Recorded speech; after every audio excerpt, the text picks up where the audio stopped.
पिंपरी चिंचवडमध्ये दुसऱ्यांदा राष्ट्रवादीला पराभवाचं तोंड बघावं लागलं. मात्र या पराभवानं खचून न जाता पुन्हा एकदा जोमानं उभं राहण्याचं आणि एकंदरीत विकासासाठी प्रयत्न करण्याचं जे मनसुबे आहेत ते राष्ट्रवादीच्या नेत्याचे दिसत आहेत. मात्र एकूणच या पराभवाची नेमकी कारणं काय आहेत, पराभवानंतर काय उरतं, तर आत्मपरीक्षण आणि पुढे लढण्याची जिद्द. एकूणच या जिद्दीसाठी जे तयार आहेत ते राष्ट्रवादीचे इथले शिलेदार आणि ज्यांच्यावर या सगळ्या निवडणुकीची मदार होती ते स्वतः शहराध्यक्ष योगेश बहल आपल्या सोबत आहेत. आपण त्यांच्याकडनं जाणून घेऊया की राष्ट्रवादीचं नेमकं कुठं चुकलं. खरं तर सगळ्यात आधी तुमचं अभिनंदन, तुम्ही 7व्यांदा नगरसेवक म्हणून इथे निवडून आला आहात. प्रचंड विश्वास तुमच्यावर टाकला आणि एकंदरीत जर मताची आकडेवारी बघितली तर खरंच भरभरून देण्याचा प्रयत्न केला इथल्या जनतेने. पण सुरुवातीलाच मला हा प्रश्न विचारायचा की तुम्हाला यावेळेस लढायचंच नव्हतं इकडे 7व्यांदा. तुम्हाला खरं तर तुम्ही बोलूनही दाखवलं होतं अशी चर्चा आहे. बरोबर आहे. आता कारण किती 6 वेळा ऑलरेडी नगरसेवक म्हणून मी या महापालिकेमध्ये विविध पदांवर काम केलेलं आहे. राष्ट्रवादी काँग्रेस पक्षाचे शहराध्यक्ष म्हणून पण मी 2दा काम केले. सभागृह नेता 5 वर्ष, महापौर, स्थायी समिती अध्यक्ष. आता नगरपालिकेमध्ये किती दिवस अजून काम करायचं. वास्तविक आता ते दुर्दैव म्हणावं लागेल की माझा मतदारसंघ हा राखीव असल्यामुळे मला मागच्या 4 टर्म जवळपास 20 वर्ष जर त्याच प्रतीक्षेमध्ये राहावं लागलं. त्यामुळे यावेळेला लढायची इच्छा नव्हती. परंतु एकंदरीत शहरामध्ये असलेली परिस्थिती आणि एकच आमदार आमचा, त्याच्यानंतर भारतीय जनता पार्टीकडे 4 आमदार आणि शेवटी सत्ता त्यांच्याकडे केंद्रामध्ये, राज्यामध्ये आणि आपण बघतोय की महापालिकेमध्ये पण त्यांच्याचकडे सर्व प्रशासनाची सूत्र वगैरे सर्व काही असताना मग थोडंसं आम्हाला अवधी हा थोडासा आम्हाला कमी भेटला. अर्थात दादांनी खूप ताकद इथं लावली होती आणि त्याच्या आधीच्या काळामध्ये पण काही विषय जे भ्रष्टाचाराच्या अनुषंगाने ह्या शहराला जे ग्रहण लागलेलं होतं त्या अनुषंगाने आम्ही लोकांनी सुरुवातीच्या काळामध्ये काही आवाज उठवायचा प्रयत्न केला. मध्ये काही विषय पण काढले गेले. परंतु सत्तेपुढे शहाणपण चालत नाही अशी परिस्थिती आहे. त्यांनी काहीच ऐकायचं नाही, कारण ठरवून कामं करायचे. त्यामुळे महापालिकेमध्ये आम्ही अशा भ्रष्टाचाराच्या विषयाच्या अनुषंगाने आरडाओरडा पण केला, काही पत्र दिली, निवेदनं दिली, तरी त्याकडे संपूर्ण दुर्लक्ष केलं जायचं. त्यांना मनमानी कारभार करायला मुभा होती, कारण एक हाती सत्ता असल्यामुळे त्याचा पुरेपूर फायदा या लोकांनी केला आहे. आणि ज्या पद्धतीने आता अजितदादांनी सुरुवात केली होती त्याच्या आधीची परिस्थिती अशी की निवडणूक होते का ना होते, पुढच्या 5 वर्षांनीच होणार का, आणि आता होणार परत पुढे जाणार, असं गेल्या मागच्या 1.5 वर्षामध्ये निवडणूक होते का नाही होते अशी परिस्थिती होती. आणि अचानकपणे इतक्या झपाट्याने जे निर्णय झाला इलेक्शन आयोगाचा की 15 दिवसाचा अवधीच फक्त हातामध्ये मिळाला. आणि त्या 15 दिवसामध्ये मग सर्व मोड बांधणे, 15 दिवसामध्ये मग तिकीटं ठरवणे, 15 दिवसामध्ये आचारसंहितेचं सामोरं जाणं, त्याचबरोबर जो काही विषय होता भ्रष्टाचाराचा विषय वगैरे, ज्या पद्धतीने खरं पाहता आम्ही सर्वांनी उचलला पाहिजे होता तेवढ्या जोमाने आम्ही लोकांनी पण उचलला नाही. त्यामध्ये आम्ही पण आमची चूक मान्य करतो. आणि दादांनी एकट्यानेच तो किल्ला लढवायचा प्रयत्न केला दादांनी, आणि बऱ्याचशा अंशामध्ये दादा सक्सेस पण झाले. पण का, म्हणजे भाई हाच प्रश्न निर्माण होतो की दादा एकटेच का इथे? अजित गव्हाणे ऐनवेळी ते पुढे आले नाही, विलास लांडे सारखं मोठं नेतृत्व तेही पुढे दिसले नाही, स्वतः तुमचे आमदार, त्यांची ताकद राज्याची ताकद आहे कारण की विधानसभेचे उपाध्यक्ष, तेही कुठे दिसले नाही. नक्की काय झालं होतं? नाही, आता हे काय पुत्रमोहामध्ये दोघं जण अडकले होते असं म्हटलं तरी चालेल. कारण अण्णांनी पण पाहिजे तसं पिंपरी मतदारसंघामध्ये सुद्धा कुठंच फिरकले नाही, ते कुठं गेले नाहीत. आणि विलास लांडेंनी पण त्यांच्या मुलाला तिकीट मिळालं नाही, त्यामुळे ते पण ॲग्रेसिव्ह राहिले नाही. आणि त्यामुळे त्यांना जरी पिंपरी नाही आपल्या पिंपरी चिंचवड शहराच्या निवडणुकीची जबाबदारी प्रचार प्रमुख त्यांना केलं होतं, परंतु ते सुद्धा कुठं फिरकले नाहीत. आता ते का फिरकले नाही हे त्यांनाच आपण विचारणं योग्य राहील. आणि अजित गव्हाणेंनी सुद्धा खरं तर वॉर्ड सोडून त्याचा कामा नव्हता, त्यांनी वॉर्ड सोडून दिला. आणि दुसरं म्हणजे आता अण्णांचं सांगायचं म्हणून तर अण्णांचा 10 नंबरचा वॉर्ड, त्या ठिकाणी अण्णा तो वॉर्ड धरू शकले असते किंवा त्या वॉर्डवर ते ताबा ठेवू शकले असते. वॉर्ड क्रमांक 14मध्ये खरं पाहता 100% आमची 4 उमेदवार तिथे यायला पाहिजे होते, पण त्या ठिकाणी सुद्धा बंडखोरी झाली. आणि त्या बंडखोरीच्यामुळे आमची तिथं 4 सीट गेल्या. 19 मध्ये अण्णांनी एक नवीनच पॅनल उभं केल्याची चर्चा आहे, त्याला सपोर्ट करत होत्या तुमचे आमदार, असंही माहिती आहे. आता मला ती माहिती नाही आहे, कारण मी निवडणुकीमध्ये बिझी होतो. परंतु दुर्दैवच म्हणायला लागेल ना, की त्या ठिकाणी आमचाच बंडखोर पॅनल तिथं कपबशी घेऊन त्यावेळेला तिथं उभा राहिला होता. त्याच्यामुळे त्यांना पडलेली प्रचंड मतं आणि त्या ठिकाणी एक आमचा निसटता विजय तिथं झाला आसवानींच्या रूपाने त्या ताईंचा. तिथं 21 मतांनी त्या निवडून आल्या आणि बाकीचे 200-300 मतांनी अशा क्लोज मार्जिननी पडलेली जी लोकं आहेत. वास्तविक पाहता जर तिथं राष्ट्रवादीने दुसरी लोकं नसती उभी केली तर त्या ठिकाणी निश्चित तिथं पण चारही पदं हे चारीचे चारही नगरसेवक राष्ट्रवादीचे आले असते. म्हणजे उदाहरणार्थ 9 नंबरमध्ये 4 आले, 20 नंबरमध्ये 4 आले, 21मध्ये 4 आले, 19मध्ये 4 आले असते आणि 30मध्ये 1 गेला आमचा, 30मध्ये तिथं 3 आले. तर अशा पद्धतीने बाकी ठिकाणी मग 1-2 असे नगरसेवक तिथं आलेले आहेत. तर आम्हाला अवधी थोडा कमी पडला आणि अवधी कमी पडल्याबरोबर तुम्हाला सांगितलं की जो काही भ्रष्टाचाराच्या अनुषंगाने जे विषय उचलले होते तो विषय नागरिकांपर्यंत पोहोचवायला आम्ही थोडं कमी पडलो, वेळ कमी मिळाला आम्हाला. आणि दुसऱ्या बाजूला आपल्याला माहिती आहे की सिटिंग मेंबर्स जे होते त्या लोकांनी ताकद भरपूर लावली. त्यांच्याकडे 4 आमदार असल्यामुळे त्या लोकांनी त्यांची व्यूहरचना ही व्यवस्थित त्यांनी केली आणि त्याबरोबर प्रचंड पैशाचा वापर ह्या इलेक्शनमध्ये झालेला आपल्याला दिसून येईल की पैशाचा वापर झाला. अनेक ठिकाणी म्हणजे पोलिसांनी दखल घेतली नाही. पण आपल्याच काही उमेदवाराकडनं क्रॉस वोटिंगसाठी प्रयत्न केले जात होते, तशा पद्धतीचे व्हिडिओ देखील समोर आले, त्याचाही मोठा फटका बसला आहे ना. आता काही लोकांचे काही असंतुष्ट आत्मा असतात किंवा काही लोकांना त्यांना तिकीट मिळालं नाही म्हणून त्यांना ती काही लोकं दुःखी होती.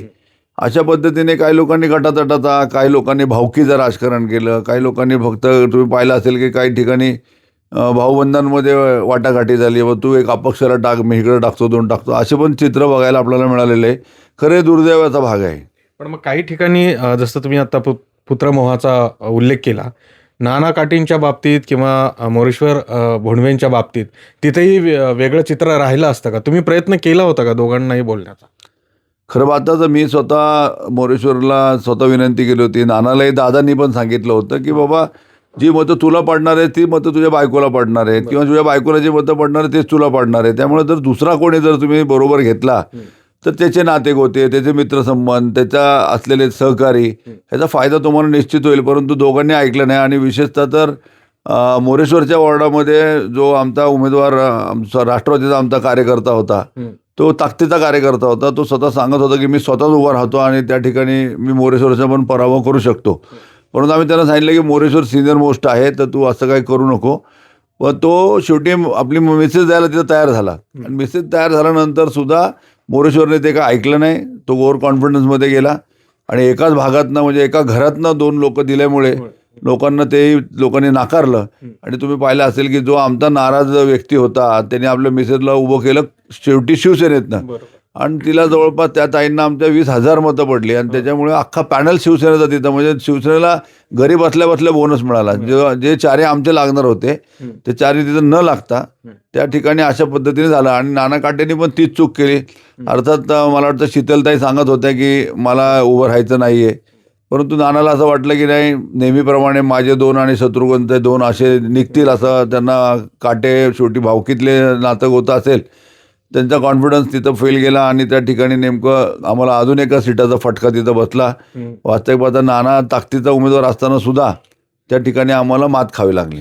भाई खरं तर बिनविरोध झाले होते निकालाआधीच, तिथे देखील राष्ट्रवादीने बोटचेपी भूमिका घेतली होती का? का आपल्या उमेदवारांनी माघार घेतली? काय नक्की झालं होतं तिथे? पण मी तुम्हाला सांगतो ना, शेवटी एक बघा की गल्लीचं राजकारण तर दादा करू शकत नाहीत आणि ज्या लोकांना दादांनी मोठं केलं त्या लोकांचं काम होतं ना हे सर्व सांभाळणं, बघणं की त्यांनी वास्तविक पाहता कोणाला उभं करायचं आहे, कोणाला उभं करायचं नाही आहे किंवा कोण माघार घेणार, कोण माघार घेणार नाही, कोणत्या वॉर्डाची काळजी घ्यायला पाहिजे, हे सर्व आमच्या स्थानिक नेत्यांनी केलं पाहिजे. आणि स्थानिक नेतेच गप्प बसले. त्यामुळे दादा प्रत्येक गोष्ट बारीक बारीक गोष्ट बघू शकत नाही. एकाच वेळेला त्यांना राज्याचं राजकारण बघत असताना त्यांना परत पुणे शहराचं होतं, PCMC आणि PMC या दोन्हीचे मग उमेदवार ठरवा, त्यांच्याशी बोला, दोन्ही बाजू बघा, प्रचार पण करा, राज्याचं पण लोड घ्या. तर वास्तविक पाहता जी साथ दादांना मिळायला पाहिजे होती, जी ताकद दादांना मिळायला पाहिजे होती ती आमच्या लोकांकडनं मिळाली नाही. त्यामुळं आम्हाला जवळपास कमीत कमी 15 ते 16 सीट आमच्या कमी झाल्या. तेच एक प्रिडिक्शन काय होतं म्हणजे एकंदरीत जर आत्ता 35वर आपण आहे ते राखलंय जो काय आकडा होता, सत्तेच्या जवळ पोहोचत होतो, शिवसेनेनेही गाफील ठेवलं. काय नक्की तुमचं प्रेडिक्शन होतं? किती जागा आल्या असत्या? नाही, आम्ही तर सत्तेत येऊ असं नव्हतं, पण आम्ही साधारणतः 55 ते 56 सीट तरी आम्हाला मिळतील असं होतं, की गेल्या वेळेपेक्षा 20 ते 25 सीट आमचे जास्त वाढतील असा आमचा अंदाज होता आणि त्या पद्धतीने वातावरणही झालं होतं. आणि शिवसेनेने पण शेवटपर्यंत गाफील ठेवायचं काम केलं. आप्पांनी सारख्या 4-5 मिटिंग केल्या, झालं ओके झालं, 2 सीटसाठी राहिल्या, 3 सीट राहिल्या. आणि दुसऱ्या बाजूला भारतीय जनता पार्टी पण आप्पाला खेळत होती आणि आप्पांना असं वाटलं की नाही, मला भारतीय जनता पार्टीवाले माझं झालंय, फायनल झालं असं म्हणले.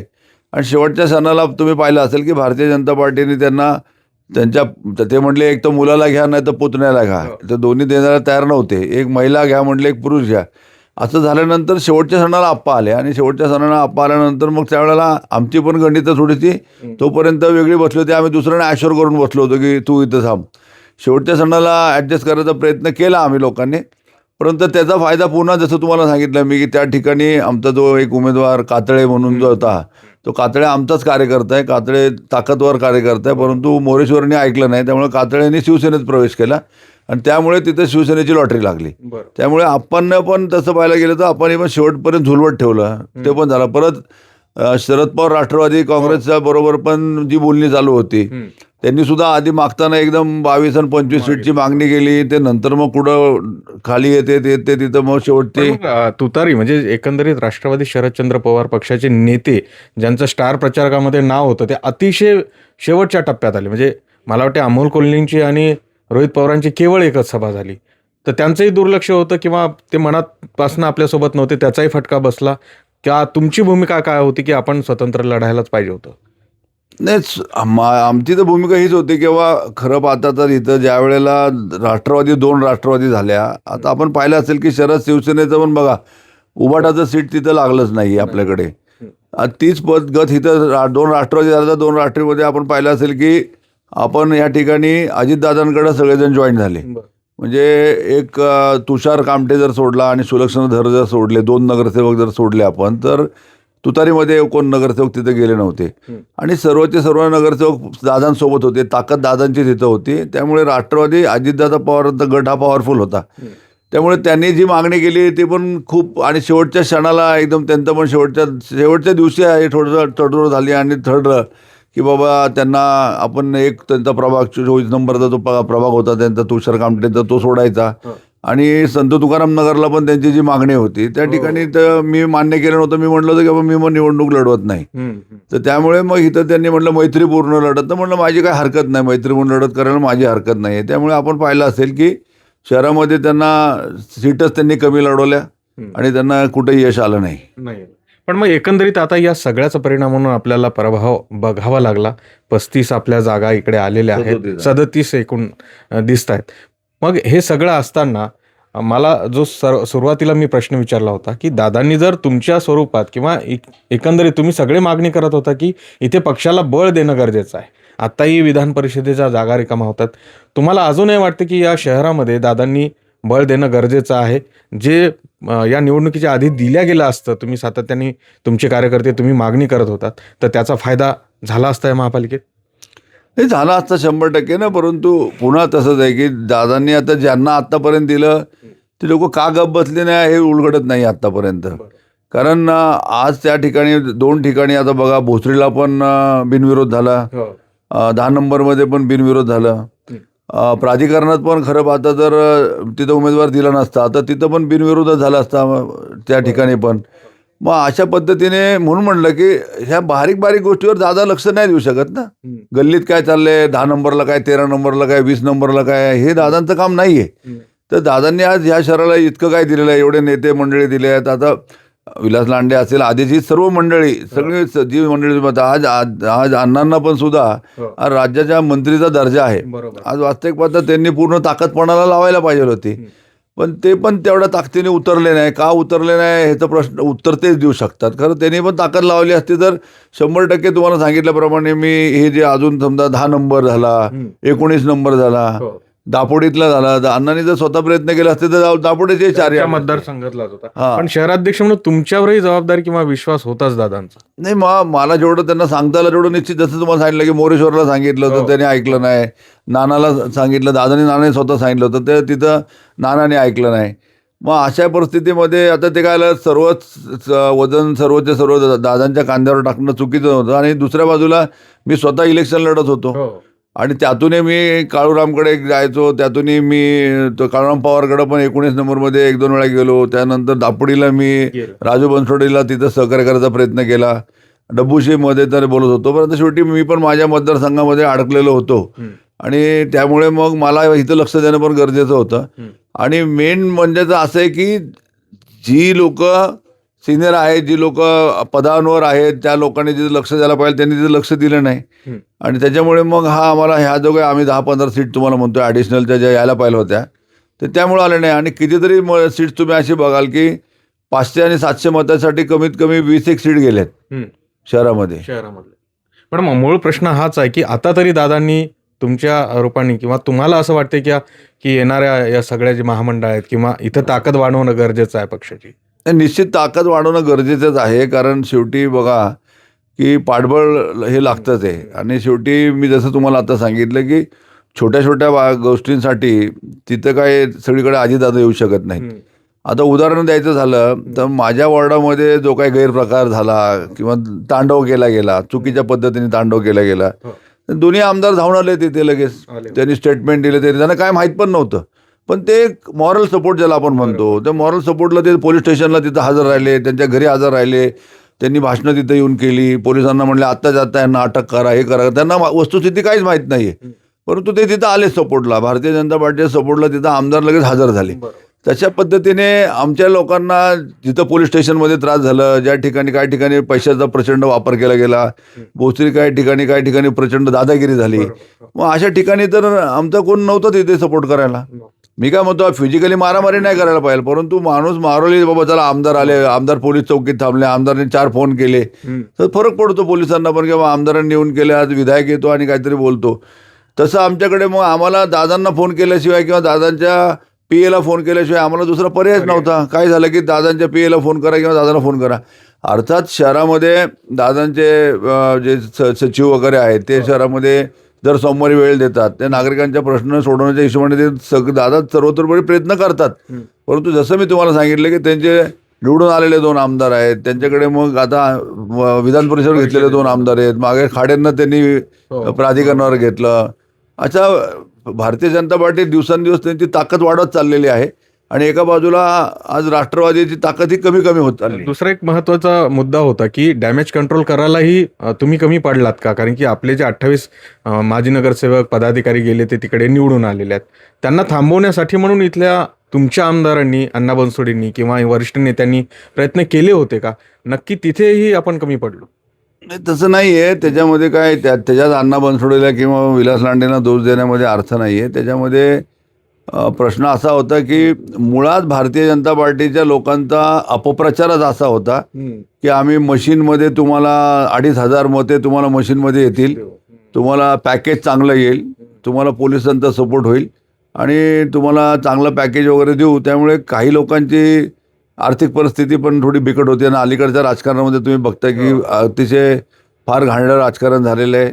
आर्थिक व्यवहार खूप होत आहेत तिथे आणि नको तो म्हणजे फक्त पूर्वी एक असं होतं की आता money power, muscle power, police power, सगळ्याच वापरावं लागतात इलेक्शनमध्ये.